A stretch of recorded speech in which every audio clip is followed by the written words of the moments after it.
o livro O Sublime Peregrino, capítulo 5. Vamos a mais uma pergunta ao Espírito Ramatiz. Existe alguma fonte histórica que anotou a figura de Jesus? Alguns estudiosos confiaram na referência feita por Joséfo na sua obra, Antiguidade dos Judeus. Está escrito errado aqui, vou corrigir. Antiguidade dos Judeus. 93 anos depois do Cristo, aceitando como um relato histórico a autenticidade do mestre Galileu, a seguinte passagem. Joséfo não era cristão, tá? Se eu não me engano, não sei nem se era judeu, mas se era judeu, parece que ele não era um judeu praticante. Nesse tempo, viveu Jesus, um homem santo.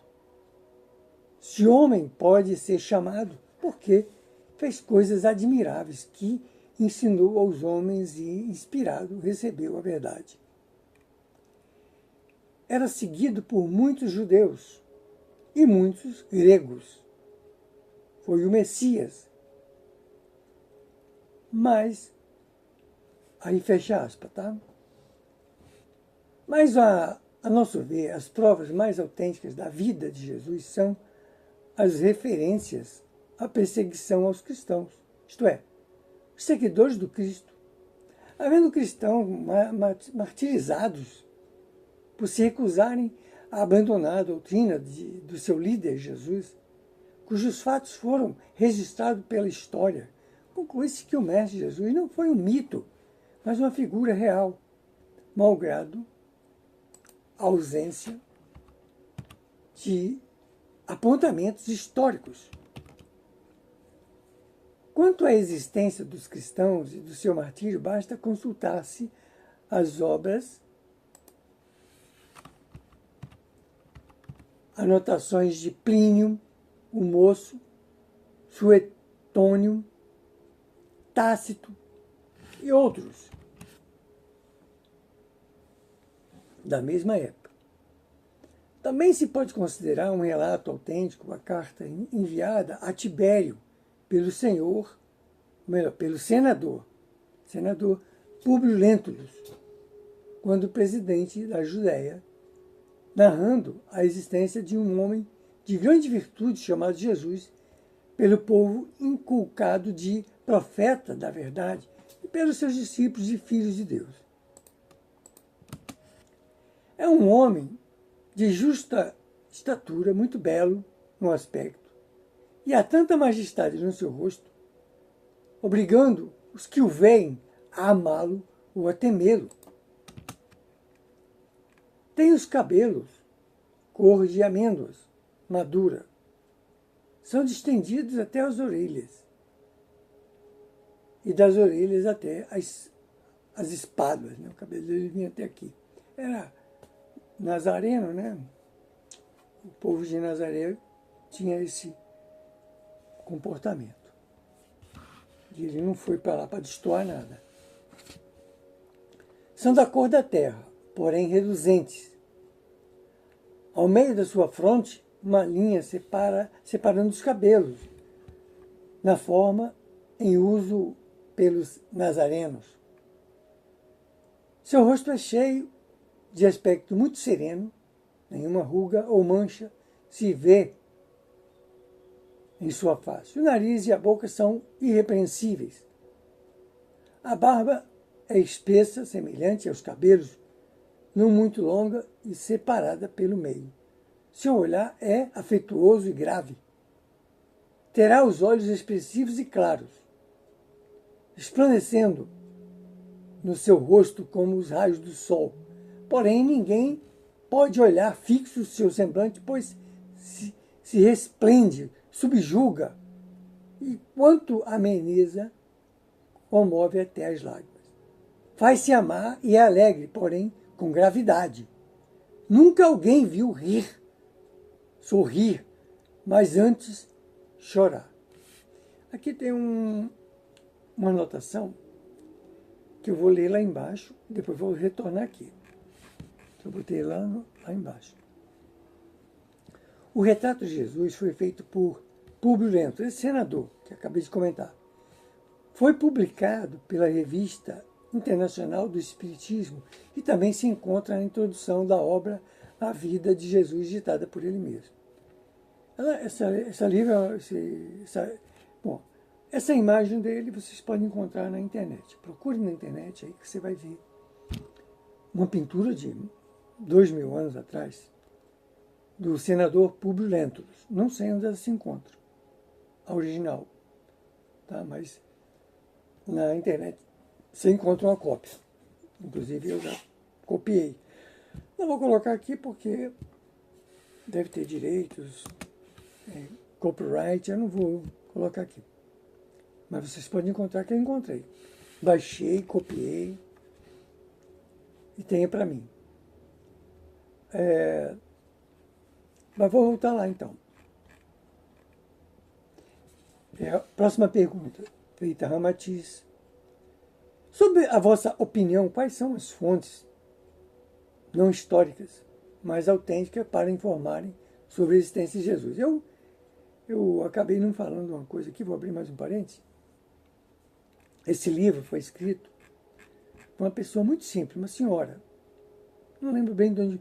Eu sei que ele foi traduzido para o italiano, por um tradutor de sobrenome Volpi.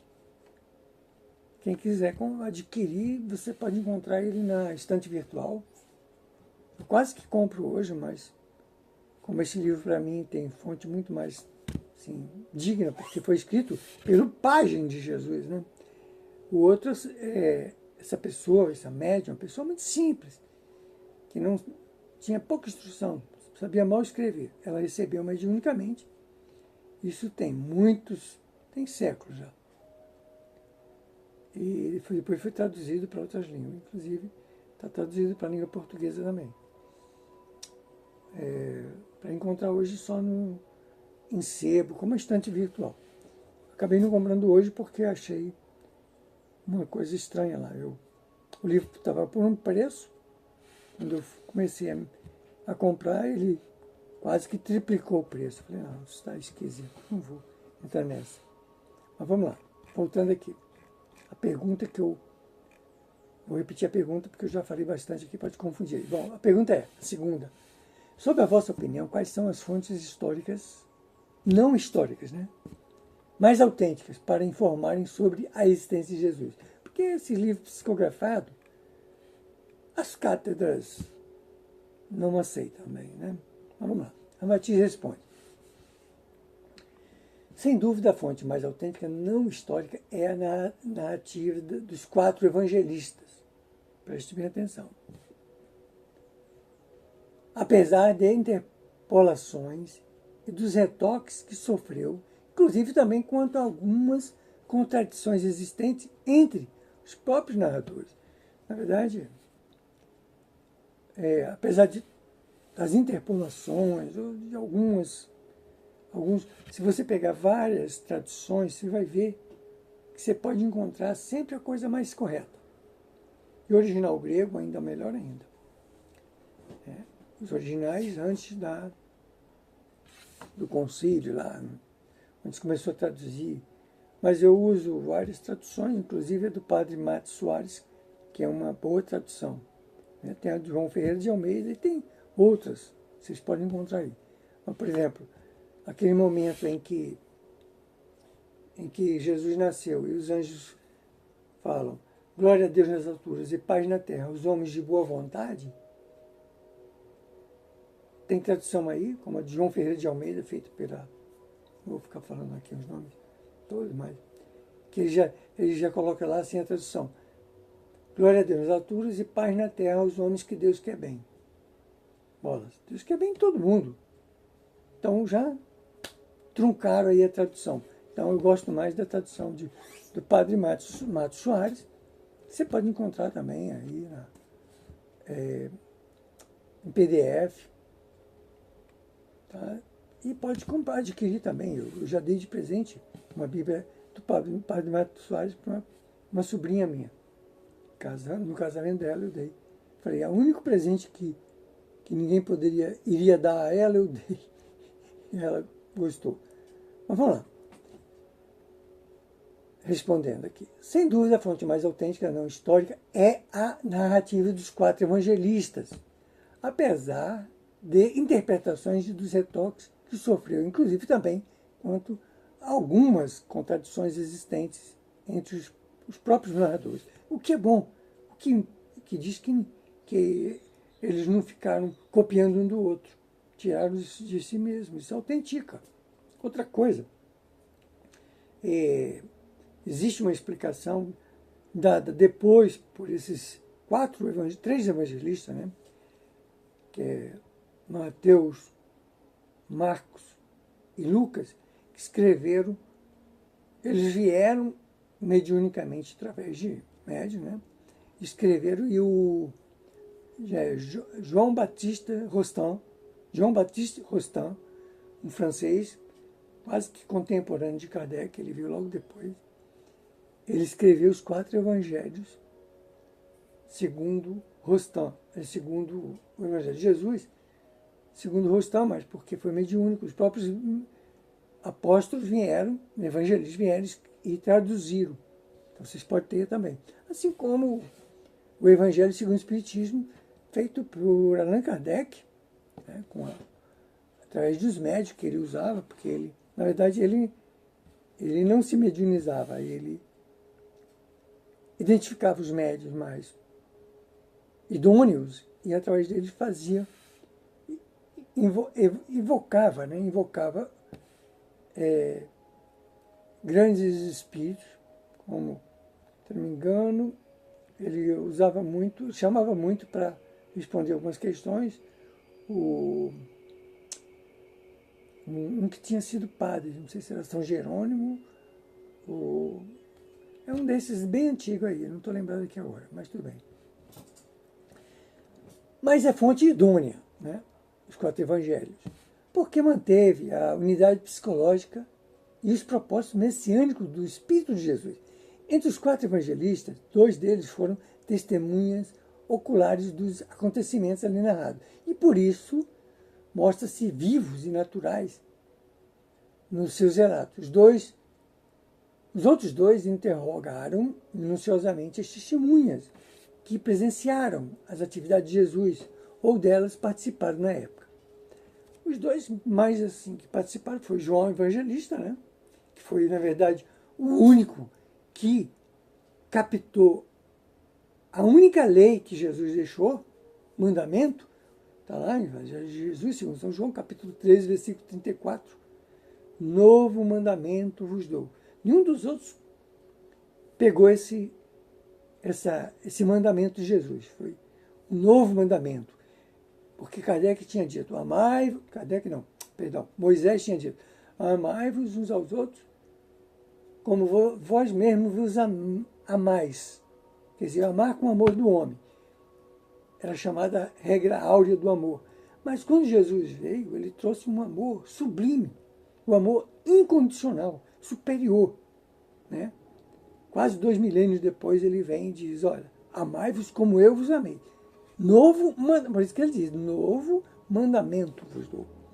Então, superando as interpolações perceptíveis a uma análise percuriente, os 4 evangelistas se mostram imparciais, singelos e seguros, pois eles, o outro que participou mais com Jesus foi Mateus, né?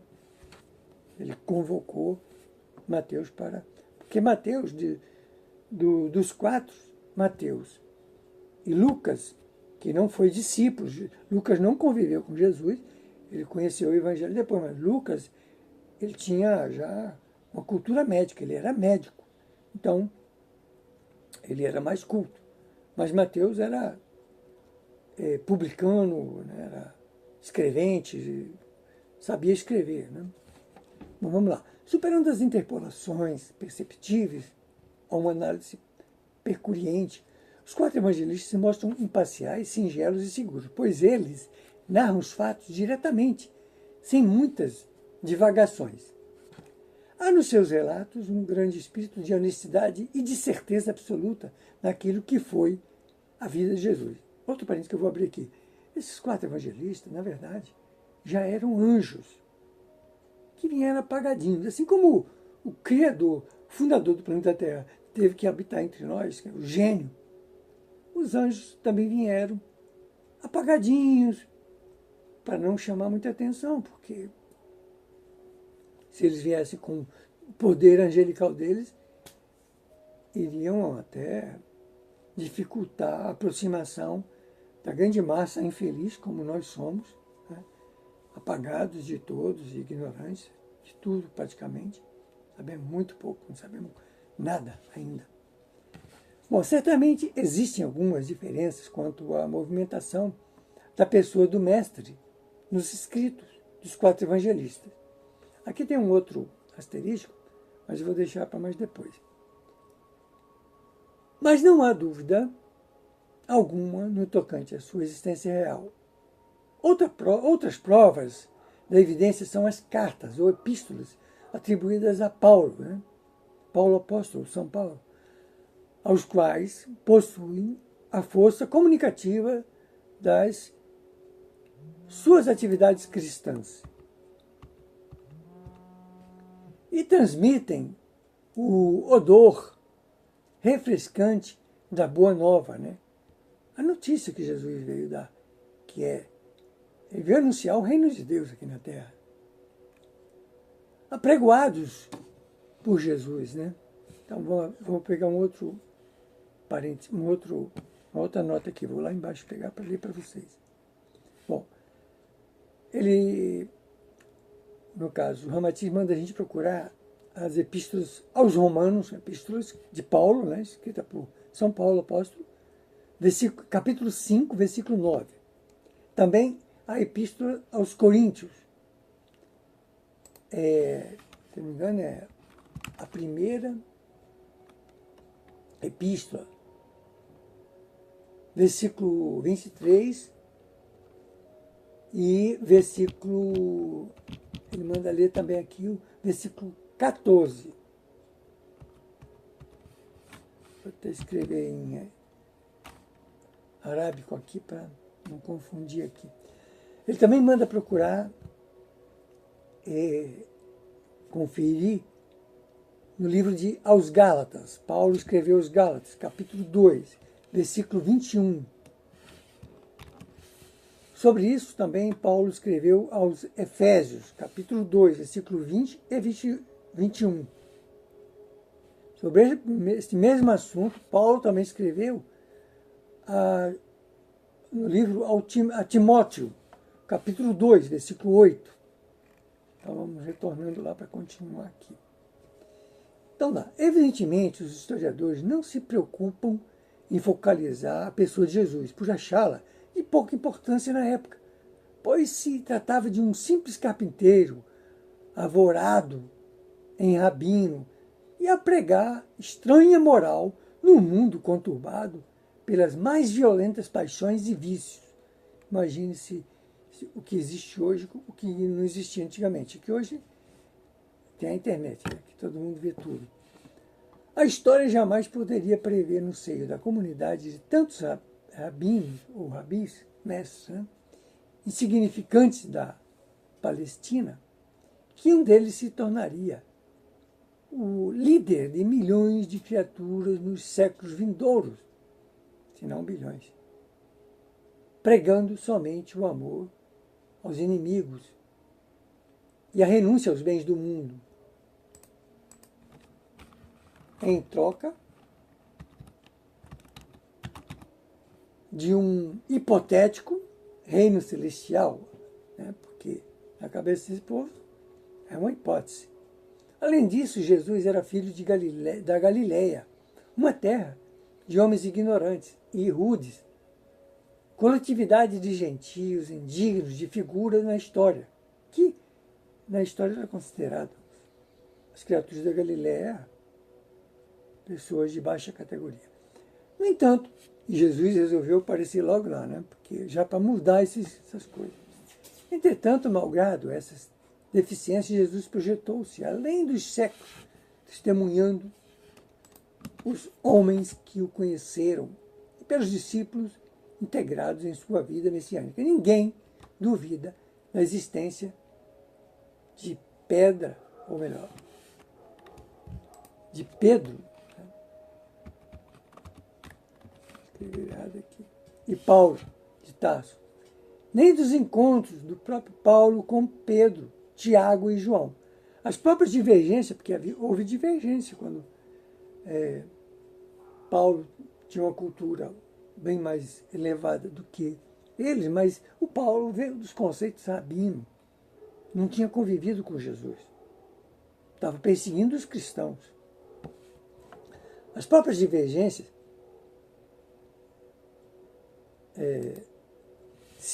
existentes nas relações desses apóstolos, competindo para se mostrarem mais dignos do Mestre Jesus, já desencarnado, chegaram até aos nossos dias, sem perder a sua autenticidade. Quer dizer, apesar de tudo isso, os relatos deles chegaram até nós. Paulo refere-se à última ceia e à crucificação de Jesus como se tivesse realmente participado de tais acontecimentos tão dramáticos para a humanidade. Enfim, as contradições encontradas entre os próprios evangelistas são apenas diminúcias, pois não modificam a inexistência das narrativas, e ali Jesus permanece de um modo fiel e coerente. É inadmissível que, no curto espaço de uma geração, homens ignorantes, rudes e iletrados pudessem inventar uma personalidade tão viva e inconfundível em sua contextura moral como foi Jesus. Em verdade, a força do amor e o espírito de confraternização manifestos na sua mensagem influíram sobre milhares de criaturas até os nossos dias, milhões ou bilhões, quem sabe, impondo a existência lógica indiscutível de Jesus, ou então outro homem deve substituí-lo. Afaste-se Jesus da autoridade do Evangelho, porque ele não figura na história profana de modo convincente, e a humanidade terá de criar um outro mito, um outro homem, para então justificar esse código moral de profunda beleza espiritual. De todos os acontecimentos narrados pela própria história, Jesus ainda é a figura mais fascinante e convincente para nos condicionar a uma vida espiritualmente elevada. Jamais houve qualquer lenda ou narrativa a consumir tantas páginas em milhares de obras, capaz de atrair tanto interesse e admiração à consciência do homem terreno. Indubitavelmente, quanto mais os ateus e outros negadores se empenham em extinguir ou apagar a figura de Jesus, mais ele se impõe acima de todas as dúvidas, sobrepuja a própria história e mais vibra no coração dos crentes. Por conseguinte, é vã e tola qualquer pretensão de negar sua existência, pois, a despeito de todas as negativas, ele sempre ressurge, irradiando luz e amor na tela viva da consciência humana. Então, vocês podem também conferir isso aí na Epístola aos Coríntios, capítulo 9, versículo 23, e capítulo 6, versículo 15. Aliás,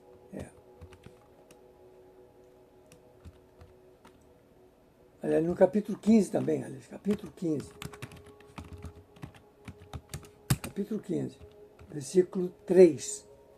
Então, repetindo, Coríntios capítulo 9, versículo 23 e 6.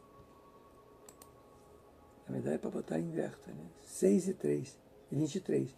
Capítulo 15, versículo 3, ainda em Coríntios, e em Gálatas, capítulo 2, versículo 20. Vamos ficando por aqui, esse é o quinto capítulo do livro Sublime Peregrino.